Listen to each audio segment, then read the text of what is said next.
I live in a small house in Cambridge. There are 2 floors.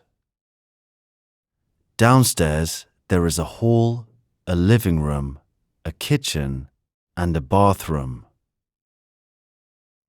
Upstairs, there are only 2 rooms, a bedroom and a study. I also have a small garden. In my bedroom, I have a double bed and a bedside table. There is a lamp on the bedside table. Opposite the bed, there are 2 big windows with blue curtains. There is a desk and a chair in front of the windows. On the other side of the room, there is a wardrobe.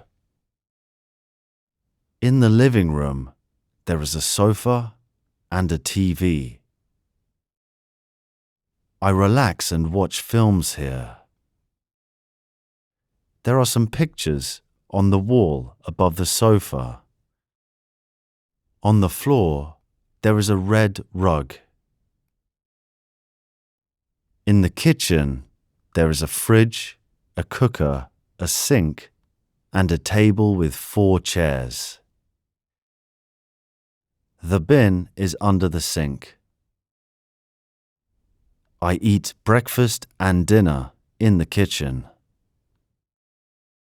The bathroom has a shower and a bath. Next to the shower, there is a basin, and above the basin, there is a mirror. There is a toilet in the corner of the bathroom.